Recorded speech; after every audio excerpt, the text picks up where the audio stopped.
আসসালামু আলাইকুম এভরিওয়ান, আপনারা সবাই কেমন আছেন? আশা করি যে যেখানে আছেন অনেক ভালো আছেন। আলহামদুলিল্লাহ, আমিও আমার পরিবারকে নিয়ে অনেক ভালো আছি। Welcome back to my channel. আজকে একটা নতুন ভিডিও স্বাগত। দেখুন, এখানে আমি শাক পিটুলি বানিয়ে নিচ্ছি। কিভাবে এই শাক পিটুলি বানাবো এই ভিডিওটি আপনাদের আজকে দেখাবো। দেখুন কিভাবে বানাই, চলুন এবার দেরি না করে শুরু করা যাক। এগুলো মাছ আমি বেছে নিচ্ছি, শাকও আমি দেখুন এইগুলো মূলার শাক নিয়ে নিচ্ছি সুন্দর করে। এবার বেছে কুটে ধুয়ে রেডি করে নিব। এবার আমি শাকগুলো কুচি করে ধুয়ে রেডি করে নিচ্ছি।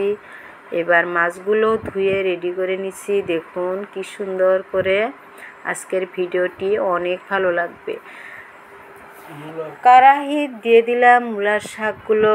দেখুন পরিমাণ মতো সব কিছু আমি দিয়ে দিছি। হলুদ গুঁড়ো, মরিচ গুঁড়ো, জিরা গুঁড়ো সব কিছু আমি এর মধ্যে দিয়ে দিলাম।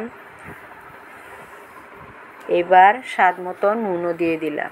ভালোভাবে মাছগুলো দিয়ে আমি নাড়াচাড়া করে কষিয়ে নিয়ে ঝোলের পানিও দিয়ে দিচ্ছি। দেখুন সুন্দর করে উতালে এসেছে, চেঞ্জ হয়েছে কালারটা। দেখুন অনেকটা পরিবর্তন হয়ে গেছে।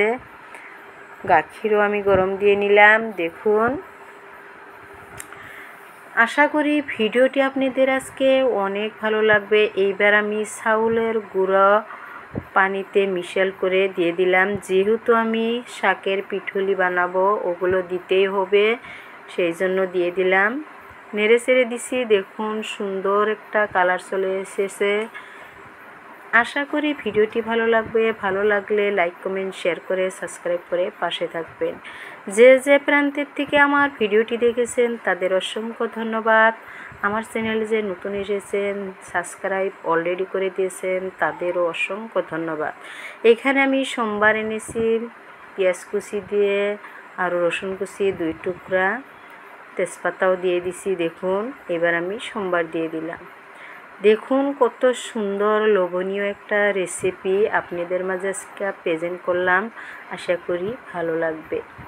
আপনারাও এইভাবে বাসায় ট্রাই করে দেখবেন, অনেক মজা হবে। ঘরোয়া হিসাবে আমি সুন্দর করে শাকের পিঠুলি বানিয়ে নিলাম। আশা করি রেসিপিটা আপনাদের অনেক ভালো লাগবে। সুন্দর একটা উতাল এসেছে, দেখতে পেয়েছেন আপনারা কি সুন্দর করে বলক এসেছে। আজকে এই পর্যন্তই। আবারও পরবর্তী নতুন নতুন ভিডিও নিয়ে আপনাদের মাঝে হাজির হব। সুস্থ থাকুন, ভালো থাকুন, আমার জন্য দোয়া করবেন। আবারও অন্য একটা নতুন ভিডিওর সাথে আপনাদের মাঝে দেখা হবে। আল্লাহ হাফেজ।